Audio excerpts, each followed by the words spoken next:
follow. Meanwhile, advantage ni pé tí nǹkan bá rú lójú, òun lọ sọ pé bẹ́ẹ̀ ni ṣeré ọ̀la ò rí bẹ́ẹ̀ ni babaláwo ṣe dé fún ọ̀rọ̀ ọ̀run. Ọ̀rọ̀ ọ̀run yẹn means 5 days. Tọ́mọ bá ké bá òbí ẹ̀ pé mọ́mí mo máa lọ ṣe nǹkan báyìí, èmi ló yẹ kó ṣe nǹkan báyìí, ọ̀ afẹ́ ṣe nǹkan báyìí, èmi ló yẹ kó kí ni ẹ̀ kó bọ́ sí o. Ẹ̀tọ́ òbí ni láti pé òkè mo ti gbọ́ tó bá dọ̀la padà wọ́n máa ń pè ẹ́ gbàtọ́mọ yẹn ò tí ì gbọ́ bí ọmọdún mẹ́wàá péré ni àbò orí kọ̀kọ́ ìwọ ló bá ní tó bá gbé fẹ́ jáde kọ́ bẹ́ẹ̀ da ọmọ ilé òfin ṣe kọ́ tiẹ̀ kọ́ bẹ́ẹ̀ wo kọ́yọ́lẹ̀ fún àwa jáde pé nǹkan báyìí lọ́mọ yẹn gbọ́dọ̀ ṣe wá èyí tọ́mọ yẹn ò bá lè ṣe tọ́pọ́ ló gbé ìwọ ló àgẹ́gẹ́ bí òbí ìwọ ló máa gbé ìwọ yẹn ìwọ ló máa ṣe nǹkan yẹn ọ̀nà àwa bọ́ sí ohun tó yẹ kó jẹ́ àjẹ kò ní fagídí máa lò ayé nǹkan pé kí ọ̀tẹ̀ fà ní pé kéèyàn máa rí ìnira àtàgídí lò ayé ìgbà tó yẹ kó jáde èwo lè ṣe pé ẹ bá ra àwọn Christians Muslim almost every week ni wọ́n lọ ń dáwọ́ rẹ̀ because ibi tó ti ń lọ lánàá rẹ̀ ti ń gbà tó bá ń dáwọ́ sí every week kó wá compare pẹ̀lú wọn tó bá tẹ̀fà tó ń pray tó ń ṣọ́nà àdúrà náà ní gbogbo ẹ̀ meanwhile tí ọmọ yẹn tó bá yẹ kó bóyá kó bá wà kàgbákò tó bá sọ fún pé ọmọ mi ohun tí mò ń wò nínú ìrìn àjò yìí ó sọ pé ibi tó ń lọ lọ́tùnla yẹn kò sí ọ̀rọ̀ tó fẹ́ sọ sí ẹ má dáhùn kọ́ bú èmi ìyá ẹ̀ gangan sọ pé o ti gbọ́ sọ pé má bínú ṣàwọ̀ kúrò mẹ́ nítorí kíni nítorí ewu tó ń bọ̀ tó bá ti dá ọ lóhùn padà ihun tó máa ti di ẹ̀ bọ̀ gbogbo ìjàmbá tó bá ṣẹlẹ̀ bẹ̀rẹ̀ orí ọ̀tá ẹ̀ lọ́ máa fi lé lórí o ṣùgbọ́n ìwọ̀ kan tó bá bẹ̀rẹ̀ bá ṣàdáhùn wọ́n dẹ̀ máa tó ẹ̀ ní sùúrù wọ́n ṣàṣọpọ̀ ti bọ̀ tọmọ yẹn tó bá mú lò tí ó sọ ha tí tó ṣe yẹn ewu yẹn kò ní ẹgbẹ́ yẹn sọ̀rọ̀ náà wọ́n máa ṣe prayer sí o ìfà ibi tí bá gùdù yẹn ni pé kò wá ní fi wọ́n nìkan lẹ̀ pé kò dá ṣe kò yẹ sọ pé bá sọ̀rọ̀ yẹn àtúbẹ̀ sọ pé wọ́n máa ṣẹlẹ̀ bẹ́ẹ̀ tún ṣe àwọn ètùtù báyìí ṣàwọn kọ́ báyìí kó lè bọ́ sí rọrùn kó má bàa gbọ́dọ̀ wá tún lọ ṣe mistake but all the same gbogbo lórí gbogbo ẹ̀ náà ni pé wọ́n fúnra ẹ̀ ló gbọ́dọ̀ ṣe torí ìgbọràn ó sọ̀jẹ̀ ọ̀rọ̀ mi ì tí rẹ̀ tó wá nítorí pé òun tẹ́fà òun lọ bẹ̀ ẹ̀jẹ̀ mo fẹ́ ba ìyọ̀kọ̀ jẹ́ wá nítorí tẹ́fà wá dẹ́nu mo fẹ́ ṣe àwòrò mo fẹ́ lo àìsí kéèyàn wá ní fẹ́ nítorí tẹ́fà wá dẹ́nu mo fẹ́ gba ẹ̀ orí ẹ̀wò gbogbo yẹn you can never find it kò sí ohun tó jọ torí kò sí báyìí fẹ́ gbé fájọlẹ̀ ìfẹ́ ọ̀rọ̀ àgbéjọlẹ̀ á sọ pé ẹ̀rọ ni o ìṣòro tó wà ní èlé ìgbàdàn o so tẹ bá rẹni tó tẹfà tí nǹkan wá tún padà change fún àbí tó yí ó ṣèpinnu ara ẹ pé èmi ò tẹ̀lé ọ̀rọ̀ fà mo fẹ́ fi gbọ̀ngàn fà so àwọn ìyá nítorí tó tẹfà kílẹ̀ tó ṣe wá ṣẹlẹ̀ báyìí sí alágbára lẹnikẹ́ni every human being is a spirit on his own so tó bá fún ẹni kìlọ̀ tó bá ṣèṣì tó kọ̀ but the most important thing about it is parenting is not about mo bí wọn á ṣọwẹ́ bọ́lọ̀ síbi lẹ́nu ọ̀rọ̀ bíbélì lójú ẹ̀fẹ́ tó bá ti fojú ẹ̀ sí tó bá lójú kan tó bá rọ́mọ ẹ̀ ọjọ́ mẹ́rin ọjọ́ mẹ́wàá bá lọ bá ọ rí tó gbé fáyà sọ ọmọ ẹ bá ní ṣàdúrà ọmọ mi òríwá náà kò rí dààmú tó bá rí ìkọ̀kọ̀ wá sí ibi tọ́mọ ẹ wà yìí nǹkan bá bá yìí o ó fẹ́ ṣẹlẹ̀ sí o ẹ sọ pé obìnrin pupa kọ̀ọ̀kan gbọ́dọ̀ bá wọn lájọṣepọ̀ lásìkò yìí.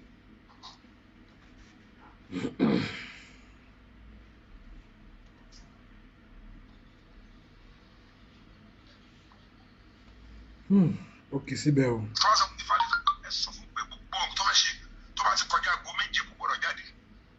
Ibikíbi tí ilẹ̀ bá ṣùgbà tó bá ti dé aago méje kò gbọ́dọ̀ jáde. Títí wọn oṣù kan tó bá dánwò. Ó lè jẹ́ àwọn tó lè fẹ́ pa.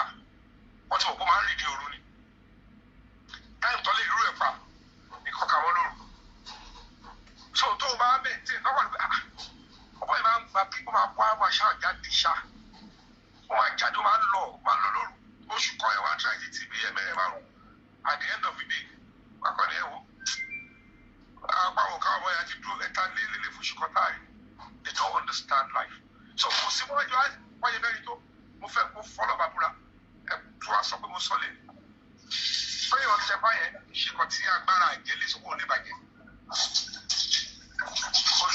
láyé.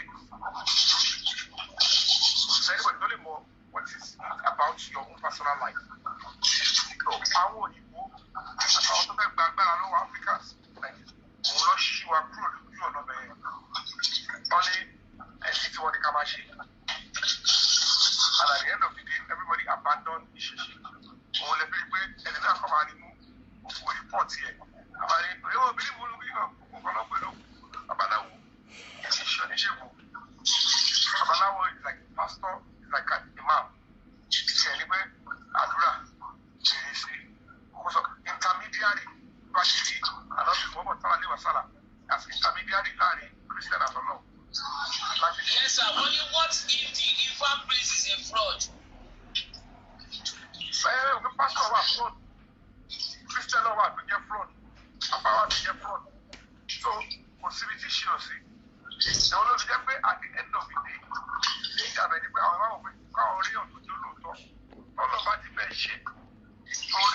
Only the father to do it. Why she read no show? I say, I'll go. What do you? I just think, they are genuine things that they will ask you to do. Come on, shall we up for the Alawuri? I am a pastor, the enemy will go to Labe. And each pastor in the true words, anybody can go. But say, give me sorry to make you like our over my show. Over what I will do. But I can't work for it. Only lack to vet Labilaka or beautiful them follow my brother. Gbogbo àwọn abẹ́ ìwòye sí ìdí òní o àti pásítọ̀ àti àbáàgìdì àti ẹni tó jálágbára àti gọ́ọ̀nà àti pírẹ́sidẹ̀ntì àti kò sí ìdí òní o tó bá yẹ kọ́tọ̀ yìí o kò dẹ́ ṣòwò. Adé Mr. Yomi kí bọ́sù wá béèrè question kan pé ṣé ó ní fish price ló fi ń da Ifá. Ó ní fẹ́ lórí ẹ tó fẹ́ dá fún yìí. Same thing mo sọ fún mi. Most times gbogbo àwọn èlò yẹn everybody kò fọ́ fún ẹ. Because people know what is involved. It's normally by procedure is about 7 days. But for our to kéré jù, kò sí fátọ́ fẹ́ dá fún ẹ tó o bá ti lè lo 3 days at a go. Ìfẹ́ kìlọ̀ dá fún ẹ o. And èké tábẹ̀ Ifá obìnrin ò kì í pé o. Torí obìnrin ò lè wọ obìnrin ò gbọ́dọ̀ fojú kodo o. Ó ní bọ́ ṣe máa ṣe. So òun níbi tẹ́ gbà agbára tó wà. YouTube Premium. Obìnrin Ifá wọn ò lè gbé but wọn ní bó ṣe máa ń ṣe é pé mo bá regret bákan tó fún mi ibẹ̀ but olórí ibẹ̀ ẹjọ́ pé olórí one of the key ingredients of Ifá tẹ́ ọba tẹ Ifá òun ni pé o gbọ́dọ̀ fojú kodù nítorí pé kodù tára ẹ̀ gan kó tó dá wọ́n fúnra ẹ̀ ló máa sọ ohun tí ẹlẹ́dẹ̀ yàn wá ọwọ́ ara ẹ̀ ló máa fi dá tó bá jẹ́ pọ̀ mọ́ òkúkú ni ìyẹn lè máa rí pé àwọn òbí ẹ̀ lọ́ máa ṣe kí ni lọ́ máa ṣe tó bá jáde nínú gbódù yẹn tó máa ṣe fáà jáde tó máa sọ kí ni ó tó fáwọn tó bí ìwọ fún ẹ kò sí bí wọ́n ṣe fẹ́ ṣe é tó tó o bá ti wọ gbódù yẹn kò sí babaláwo yẹn ṣe fẹ́ mọ odù tó dá ẹ láyé gẹ́sì lọ́sọ̀ àwọn ẹ̀ máa gbá pé abẹ́ ẹ̀ ṣe kọ́ báyìí wọ́n lè máa bẹ̀ ṣe prayer lọ́wọ́ kọ́ máa lu ọ̀pẹ̀lẹ̀ tí wọ́n wá bẹ̀ ṣe prayer kò sí ẹni tọ̀ ní ayé tó lè mọ odù tó dá ẹ àfi tí wọ́n fúnra ẹ bá wọnú bẹ̀ tó bá jáde tó bá lè jáde ọwọ́ ààrẹ àbáwọn tó bí ẹ lọ́lẹ́bẹ̀ mọ ẹlòmíì lẹ́jọ́ bẹ́ẹ̀ ló mú ṣe àtọ́nà bẹ́ẹ̀ tó wọ́n lè fi ẹ̀wọ̀n ìdè fáì kan fi kọ́ òun máa ń léwu ẹ bá fẹ́ jà fún àwọn yìí dáadáa kó tó ní wọ́n bẹ̀rẹ̀ sí ní girlfriend boyfriend ẹ tètè sáré yẹn cause tó bí wáyé fún girlfriend ló gbé lọ́bẹ̀ ẹni yẹn ló máa bọ́ cause tó wọ́n máa fi jáde lára kìlọ̀ tó máa fún ní pé ẹni yẹn kò gbọ́dọ̀ bá jà ó ẹni yẹn kan tó bá sọ fún gbọ́dọ̀ máa gbọ́ sí lẹ́nu ìyẹn máa bá dàbí olúwo ẹ̀ ibi tó ṣe risky nìyẹn tó bá ti dán òun bẹ́yẹn ó ti gbé ayé ọmọ ilé obìnrin yẹn lọ́wọ́ so luckily tó bá jẹ́ pé èyí tó léwu ń bẹ̀ gbogbo lẹ́bù bọ̀bọ̀ yẹn obìnrin tó mú wáyé gangan is one of the ewọ̀. ọkùnrin àbí tọmọ tí ọmọ yẹn bá fẹ́ ṣe tó ń wájẹ fún pẹ́rẹ́ǹtì ẹ̀ kọ́ tó ń wájẹ from the parents. ó lè dá ṣe tó bá ti tójú bọ̀ kó ṣe lọ fún pẹ́rẹ́ǹtì ẹ̀ tó bá ti tójú bọ̀ ni àìtójú bọ̀ là ń sọ. ohun tó léwu bẹ́ẹ̀ ni pé ìjọba tí sóbìnrin náà ìwà ti kàgbá kò ní pé tó bá jẹ́ pé gbàtọ́ wa ẹni tó mú un lọ yẹn obìnrin tó ń fẹ́ ni ẹni yẹn ló dẹ̀ mọ babaláwo yẹn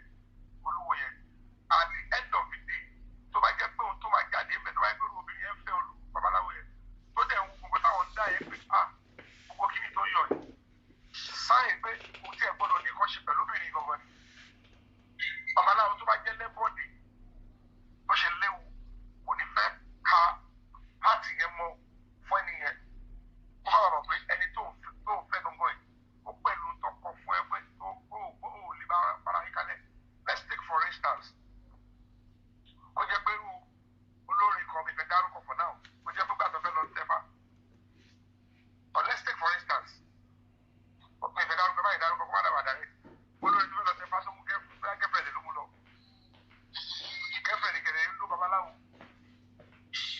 ìgbà tó máa mú tẹ́fà tó ṣe pẹ̀ tó máa jáde tó máa ka gbogbo ẹ̀ tó sọ ẹ̀ àjọ ẹ̀ ọkọ̀ tó máa ṣẹlẹ̀ sí nítorí fara gẹ́gẹ́ ẹ̀ burú ọwọ́ ń tọ́ka sí inú kiri ẹ̀ wá hàn sí babaláwo pé irú obìnrin báyìí torí tó bá ti ka yẹn ọ̀pẹ̀ ò lè mọ́ gẹ́gẹ́ tì mí tó bá yẹ babaláwo yẹn ló wá ń dá ka jọ ẹ̀ ó ṣe rí pé ẹni tó bá ṣàtọ́kùn arákùnrin wa bí òun ni olùkọ́ sọ pé tó bá fẹ́ ó máa gé lẹ́nu kúrú wọ́n ti rí o but tí ó bá jẹ́ pé ó ti lọ wà láàrin wọn ẹjọ́ mọ́ ọ̀dọ̀ babaláwo ó kọ̀ fẹ́ káyé ọkùnrin. sísá yín ẹjọ́ torí ọlọ́ọ̀ ìyá mi sì ti ẹjọ́ torí ọlọ́ọ̀ máa dá yín padà ìyá mi ò ní bàjẹ́ ẹni tó fẹ́ gòkè yìí wọ́n ti béèrè lọ́wọ́ mi bọ́ọ̀ fẹ́ mọ òfin òfin sọ̀rọ̀ ìyá mi má ẹ ló tọ̀dọ̀ mi yẹn máa kọ́ mẹ́sẹ̀ sàn ẹ ló tọ̀dọ̀ mi yẹn.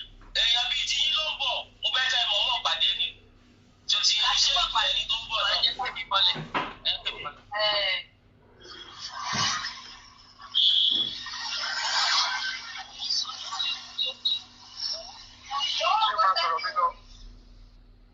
bẹ́ẹ̀ ni sàgbọ́ ẹ̀ sà. ìyá kì í ẹ fẹ́ gba àdúrà kan gbọ́dọ̀ mi lánàá wọn á ní kẹ́ ẹ ní sùúrù ìpè ìjọba bá ti wà lọ́dọ̀ mi ẹ máa ṣàdúrà yẹn so ọgbìyàn mi ti wà bí báyìí. mo bá ta ọ̀yá kí owó tàyọ̀ rẹ̀ ẹ ṣe bàtà. ṣé ẹ gbọ́ mi? àgbàpọ̀ tọkùnrin àti kọ́ nìyẹn nígbà táwọn òbí ò bá mójútó tí wọ́n filẹ̀ débi pé obìnrin àjèjì ló wá bẹ̀rẹ̀ sí fẹ́ tọ́ sọ́nà tí ó bá ti flash bẹ́yẹn wọ́n pè ní conflict of interest. babaláwo mi nítorí ohun tó ti wà gẹ́gẹ́ bẹ́ẹ̀ lẹ́ra ara a ò báyìí pé àwọn ògbọ́dọ̀ tójú ọ̀gbẹ̀rẹ̀ dáfánù ṣé kò wá sọ fún wọn bí kò ń dárí àwọn ilé ìlú láti bí nígbà tó yẹ kó bèrè ló kú mu wá sọ́dọ̀ òun á fún lẹ́yẹ kò ní lè sọ fún a máa bá rẹ̀ sí rọ̀ yẹn lọ. ó ti rí ó yẹ bẹ́ẹ̀ sà.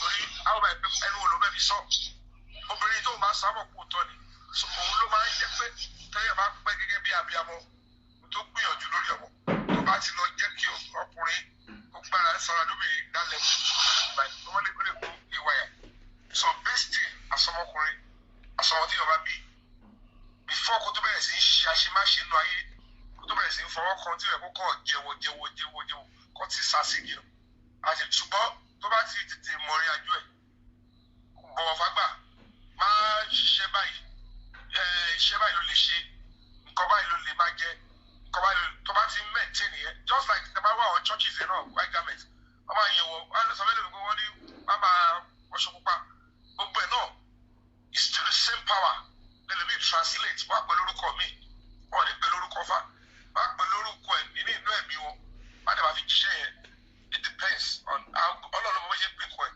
but as Africans ìtọ́lọ̀ fún wa ló yẹ ká gbójúmọ́ ayé ọ̀sẹ̀ so as human rights stuff in general you must respect other people's religion bó ṣe ń ṣe ẹ̀sìn wọn tó bá ti mú ẹ̀ṣẹ̀ dání don't condemn any religion because gbogbo wọn lọ́jọ́ ń wúlò fúnra wọn iṣẹ́ tí Ifá ń ṣe fáwọn kì í ṣe miracle bàbá yẹn tó ẹ̀kọ́ yìí ká Ifá lè bẹ̀rẹ̀ sí lọ bẹ̀rẹ̀ kó lọ fọ́ọ̀rù rẹ lọ́sítítù wọ́n ní lọ sílùú yìí ẹ̀rọ báyìí bá wà mẹ́ẹ̀ wọ́n máa ń ṣe ẹ̀rọ ẹ̀fọ́ máa sọ fún ẹ tó bá yẹ pé máa sọ̀rọ̀ sí àgbàlagbà títí tó bá fi jáde láyé tó bá sọ fún ẹ tó bá sọ pé iṣẹ́ tiẹ̀ tó lè fi méèkì ẹ ni pé ẹni argument iṣẹ́ tó bá ti involve kọ́ máa jí àríyànjiyàn ní kò ṣe má ṣùpọ̀ dáre láwọn lọ study law àwọn tó yẹ pé wọ́n ti sọ fún ẹ pé ìfọ́sùpẹ̀ àríyànjiyàn ló lè fi gbéyàn èyí tó dẹ̀ wọ́n sì jù àwọn olórí máa gbọ́ wọ̀ níbọ̀ àwọn fúdúfàlù wa sọ pé tí o bá ti dé kó tó lè make a life ń táwọn orí mọ́ ẹni pé o ò ní ọpọlọ bẹ́ẹ̀ ni sà ohun tí ẹlòmíì bá ti ṣe tó bá ti jí o máa jí ọpọlọ èèyàn kan ṣáà lò fún tiẹ̀ bàbá méje àdé ẹni tó lè dá máa ronú ṣáà kọ́ máa dúró ohun tó bá ti ń ṣe bí kan báwo ló yẹ ṣe ṣọ́ṣe dáadáa wọ́n jí wọ́n náà jí mú tí wọ́n bá ti lò fún rẹ̀.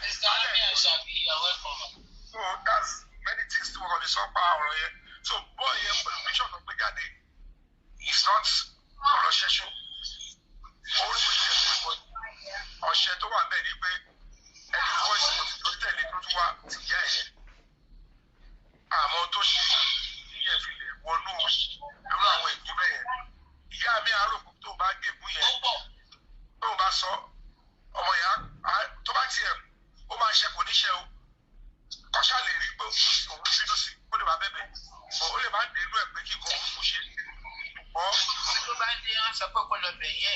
ẹ torí pé ẹ jẹ́ ká gbogbo wa ṣe rí láti jọjọ́ yìí gbogbo wa sáré kò sí kan ní àgbọ̀dọ̀ ṣe ó tó máa bá àwọn òbí wa lóye ẹ jẹ́ ká ẹ bá Africans ni wà wọn ò dá wa nígbà pé ká máa bá àwọn òbí wa lóye kóbi wa ṣe kó máa ṣe wa 100 times a gbọ́dọ̀ máa dárí jì wọ́n 100 times wọ́n ilé ìbú àgbà ohun tí ẹlòmíì ò lè sọ sí pásítọ̀ ẹ̀ tí ò lè sọ sí àfà ẹ̀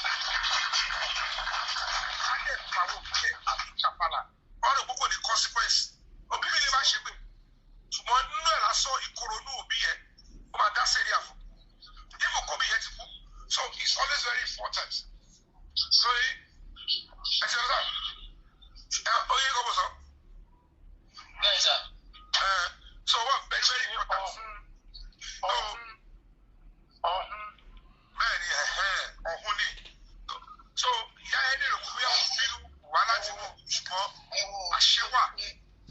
Ẹ wo òbí tó rí pé ọmọ òun fẹ́ fòun ṣòwò ó wá escape tí yóò fi báyìí tí ẹrú ìpè báyìí fún wọn. Àṣẹ tiẹ̀ ti pọ̀ jù lára pàápàá ìyá. Àwọn ọ̀pọ̀lọpọ̀ ìyá ò mọ̀ pé àwọn nǹkan míì tó pọ̀ lára ìyá ó ní ṣe pẹ̀lú àṣẹ. Ohun tó di ìyá àtọmọ pọ̀ ó kọjá èmi mo lè ṣe pàtì. Inú ìyá yẹn ló wà. Tí ọpọlọ tó ní tó fi fọ̀. Inú ìyá yẹn ló wà. Gbogbo tó wà tó jẹ́ intestine yẹn inú ìyá yẹn ló ti fọ̀. Inú ìyá yẹn ló wà. Ihò òdì tó fẹ́ ní inú ìyá yẹn ló ti fọ̀. Gbogbo nǹkan tó fẹ́ jẹ́lé ayé ẹ̀wọ̀n agbárí bó ṣe le tó yẹ. Inú ìyẹn ọ̀kan ló ti fọ̀. Ìgbẹ́ ni ẹni wá sọ pé kò dé kankan wọnú ayé ẹ̀ lóní tó bá bínú lásán ni. Máa jẹ́ kó ṣe é bá bá débi kó máa ṣe ọ̀rọ̀ sọ sí ẹ. Ìyá náà káwọn náà máa ṣọṣe káwọn náà máa bínú because ọ̀rọ̀ àṣẹ nu ìyá tó bá balẹ̀ ó ti dàṣẹ ni o. So èèyàn láti gbogbo ẹ̀kọ́ èèyàn láti kọ́ ó ní pé most times àwọn ọmọ ẹ̀ máa bí pé kò sí kankan ayé social media yìí get worse. Ọmọ bó ṣe ń rọ́bìṣì ìyá àti bàbá fún ọmọ. Àìsí wàhálà ẹ̀ bá dé nígbà tí ọ̀dá wà ní tọ́lẹ̀tì ni. Tí ṣíìtì yẹn bá bẹ̀rẹ̀ wá mọ̀ pé you will always be alone because wọ́n kọ́ lọ́ba dá wà ní tọ́lẹ̀tì. Màá gbádùn òun ààrẹ ìfẹ́ ọ́. Máa dárí kẹ́ tó kú, ó ṣàforíjì fún. Ká má ṣiṣẹ́, ká má kọsẹ̀ lára òbí wa. Káwọn òbí wa náà wá kọsẹ̀ lára wa. Ṣùgbọ́n we have a lot of work to do. Social media ló tọ́ àwọn tá a bí sí yìí o. Ikọ̀ gbogbo rẹ̀ ló tọ́ wọn. Gbogbo òbí ti pàdánù wọn bójú tọ́ wọn. Ọ̀rẹ́ tó wọ́n ní wọn mọ́mọ́. Orí social media ló ti kọ́ rẹ̀. Alábàjá ṣí owó àṣedànù. Bayaki ẹ káàbọ̀ sà. Mo kọ́kọ́ kí gbogbo ilé o, àlàáfíà fún gbogbo ilé. You are welcome, sir. Pàápàá jùlọ màmá mi Mọ́jọ́lá. Mo jẹ́ tù sir. You are welcome, sir. Mo máa ń mìtì ọkùnrin Yomi Fábíyì. Ìjọ tí mo ti kọ́kọ́ rí tẹ́ dúró fún lórí ọ̀rọ̀ bàbá Ìjẹ̀ṣà. Òdodo ọ̀rọ̀ kò ní pàtó gbogbo ẹni tó bá ń sọ̀rọ̀ tó dúró lórí òdodo láyé. Ọ̀rọ̀ rẹ̀ ó máa lọ síwájú ni. Kódà bí gbogbo ayé wọ́n ní to deny a fact doesn't change it. Mo tún wá wọlé nísìnyí.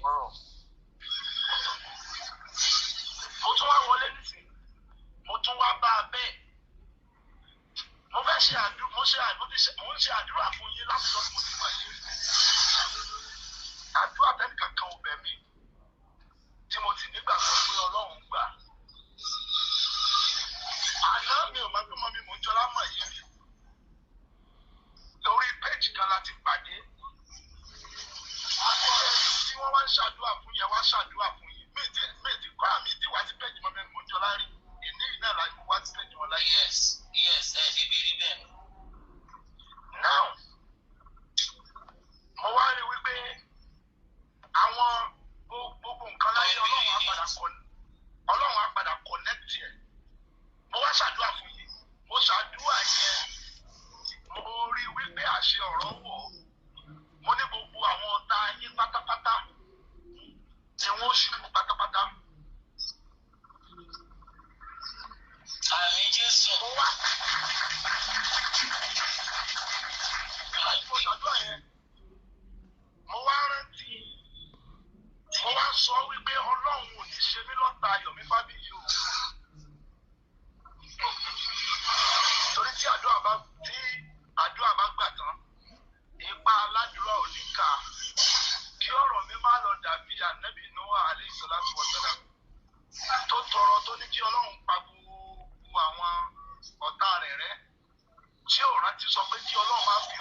sọ tọ́ba tí bàbá àgbàlagbà mi kan ọlọ́run kó bá mi kẹ́ wọn tá a bá jọ ṣe nǹkan papọ̀ wọ́n wá sọ fún mi pé a ní fi ọ̀tá yanjú ẹ̀ o.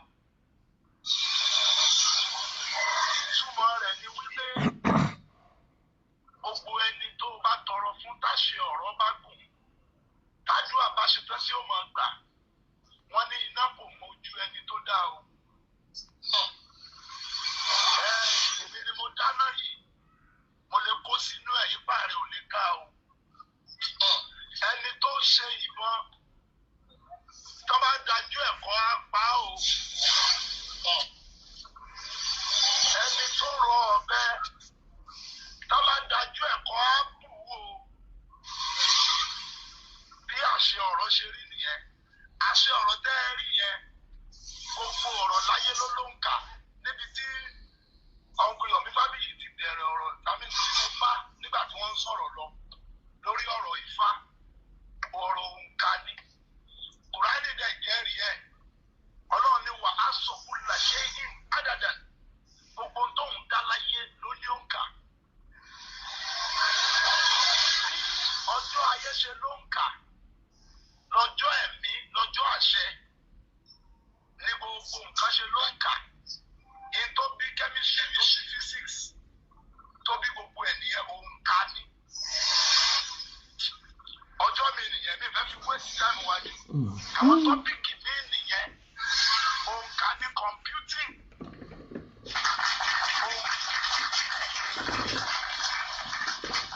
òǹkà ló bí technology.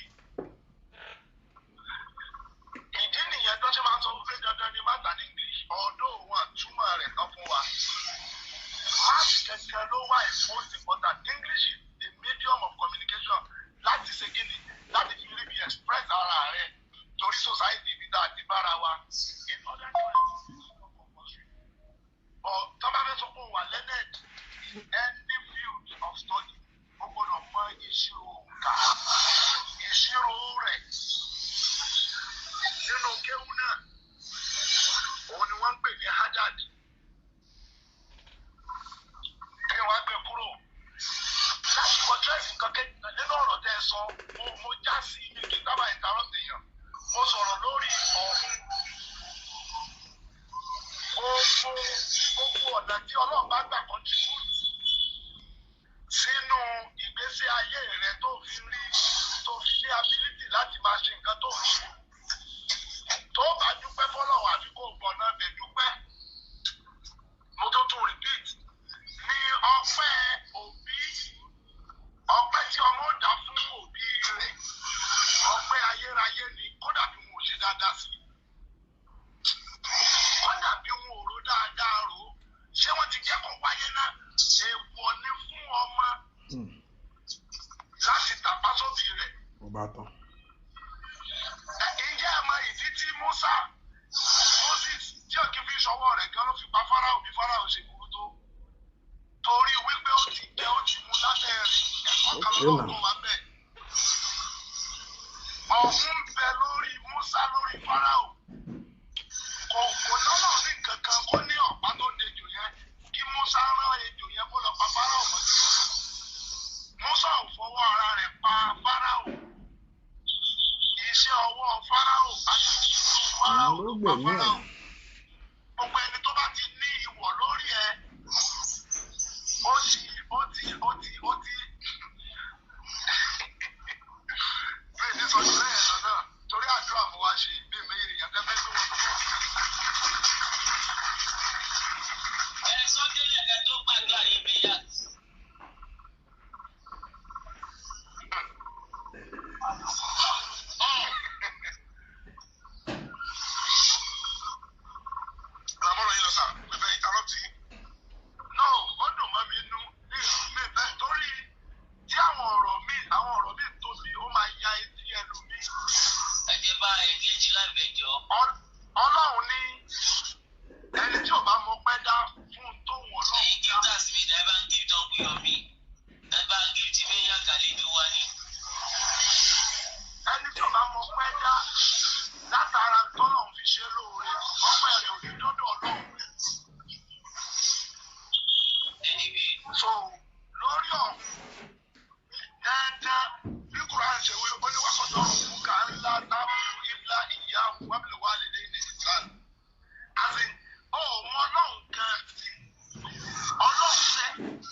ò bá wò bí lè ṣe sí ẹ. Ó ṣàrí pé nìkan bímọ lẹ́gbẹ̀ẹ́.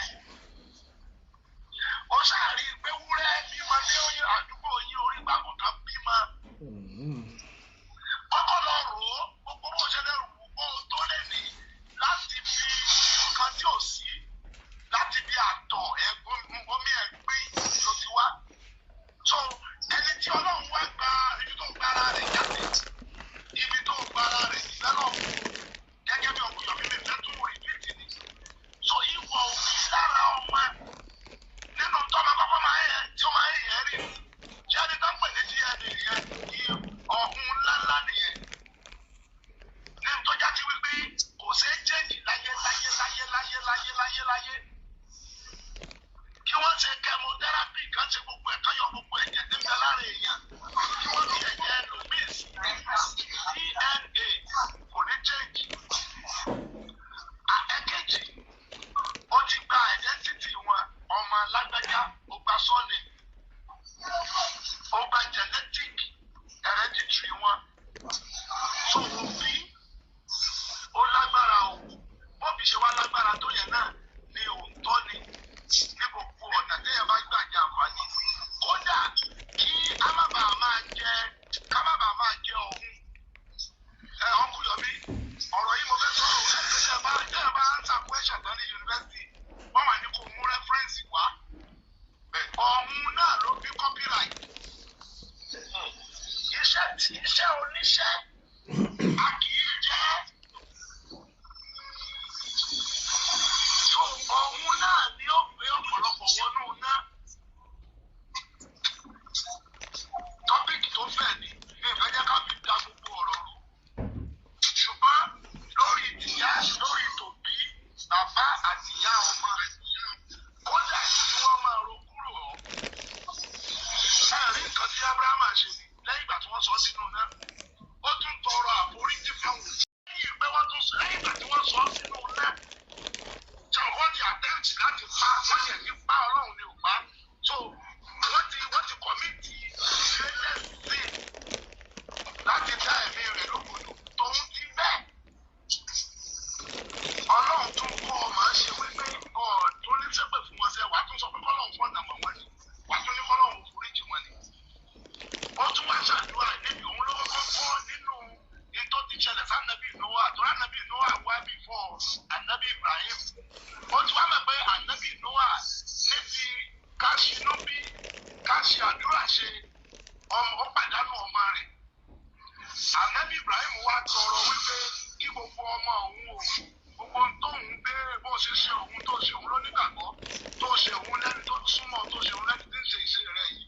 Gbogbo tó bá tara mi jáde náà káwọn náà tún rí bẹ́ẹ̀ Ọlọ́run nínú mi ṣe kò dáńtà. So there are times tí èyí ó jẹ́ biological father, that you won't be the spiritual father, that you won't be the social father, that you won't be the financial father. Gbogbo any ramification tí èèyàn bá fi jẹ́ òbí fún ẹ, ọ̀hún ńlá ni fún ẹ kó tàpá sí wọn o. Ẹlòmíì, òun ló kàn donate. Ẹ lọ pé ọ̀gá mi sà, ẹ máa sọ pé surrogate, ẹ máa sọ pé consanguine, àti law terminology nìyẹn sà. Àwọn gbogbo àwọn ìyẹn náà ṣẹlẹ̀ pé àwọn yóò tó lò ká tó wá sọ pé adopted father. Ẹni tó fún ẹni jíjẹ tó ń gbé ẹ̀mí rẹ ró. Ọ̀tọ̀ ni sọ̀rọ̀ sínú ayé rẹ yóò ṣẹ o. Ká tó wá sọ pé ẹni tó já sí pé nínú omi àtẹ̀jẹ́ ara rẹ̀ ni wọ́n fi jẹ́ tó ń jẹ́. Bàbá rẹ nínú àtọ̀ ara rẹ̀ tó ti kú ní ìwọ̀ DNA rẹ̀. Ó kọjá bá ṣe wí o. So kí n má fi gba àsìkò púpọ̀ torí mo kọ́ra mo kàn ó bóyá ṣe wà online náà ní ṣe wá wò bí mo ṣe wá gbọ́ òun kò sọ fún yá lẹ́bi lọ kọ́ mi. Ọ̀pọ̀lọpọ̀ èèyàn àwọn yóò máa gíj láti contribute sí topic náà sọ lọ́wọ́ mi ẹ̀ sí lára topic tẹ́lẹ̀. So mi ò fẹ́ tẹ́ kó dàbí pé kí làbá yìí dé kí ló tún wá ń sọ kí ni gbogbo náà. Ẹ̀ka ó kúrò kí làbá náà. Ẹ̀ka fẹ́ má bínú torí Ọlọ́run, ẹ̀ka fẹ́ má bínú. Nǹkan tẹ́ ẹ sọ wá important sir, àwọn everybody tó wà níbí náà ló ń gé yẹn sir. You are all gaining from it sir.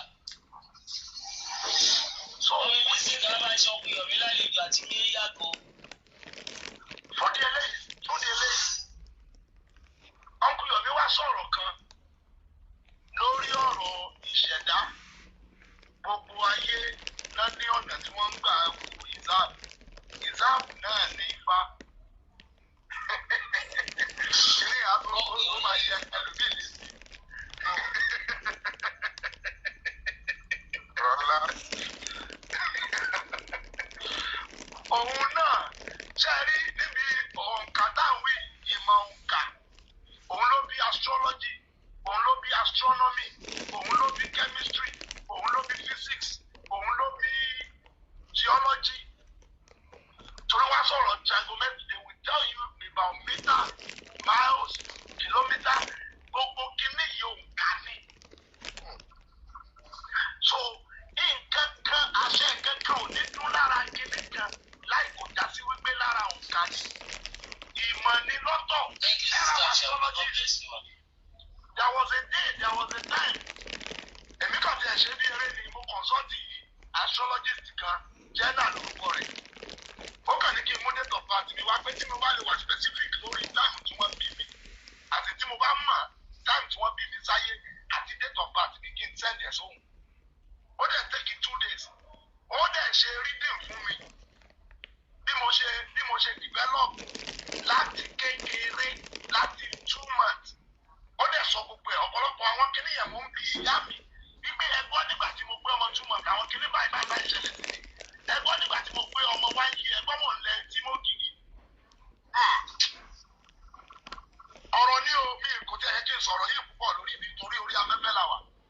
Mo wá ń béèrè ọ̀pọ̀lọpọ̀ nǹkan tó ń sọ fún mi wípé ó ṣe mí. Wọ́n sọ àwọn tí wọ́n ti sílẹ̀ nínú spiritual growth mi. Sísá Àṣàbí ló bẹ́ẹ̀ sí wa. Ohun tó sọ nínú ọ̀rọ̀ ayé mi pátápátá kò kùnà láti sọ òdodo lórí ọyọ kan. Torí pé gbogbo ẹ̀yẹ́ yẹn ló ṣẹlẹ̀. So ìmọ̀ ni ìmọ̀yẹ́ náà làwọn kan fi sọ fún ọkọ́jọ́ máa rọ̀ lọ́la. Tó bá wù ẹ́ ṣagídí yóò rọ̀ ìmọ̀ náà fi mọ̀ á.